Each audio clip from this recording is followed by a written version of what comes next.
I'm a fourth year literature student. It was day one of term one and me and my flat were going out to a club and we were all pre-drinking, everything was fine. I got to the club, I remember buying some drinks and that's the last thing I remember. I felt very disorientated, very sick. I had a strange taste at the back of my mouth that tasted quite chemically. I just felt weak. It felt like the worst hangover I'd ever had, really.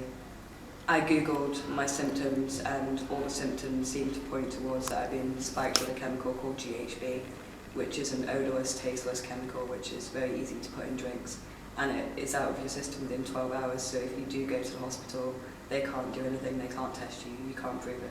I mean, I'm almost 22 and I've been drinking since I was 16 or 17 and never once have I forgotten an entire night. And before I went out, I was drinking, you know, a fair bit, but not more than usual. And to not remember anything is very unusual.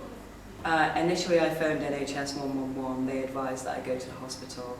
I went to the hospital and they said that they couldn't test me for spiking because they didn't have the facilities. So they pointed me in a direction of the police. The police said they were confused as to why I'd been sent to them. But I reported the spiking, but they said because I couldn't remember anything and I couldn't remember where I was, that there wasn't really anything that they could do.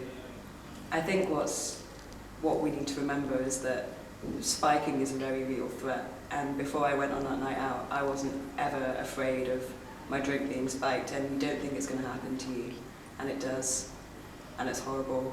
But just make sure that you've got a hold of your drink all the time, and make sure you're checking your friends to see if they're okay, if they're acting strangely, because I can't remember anything, but that night apparently I was falling over a lot.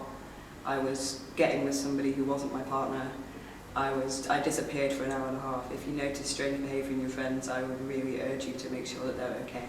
It really has changed the way I think about drinking. I'm much more careful about where I put my drinks. I take them to the bathroom with me now rather than leaving them on a table.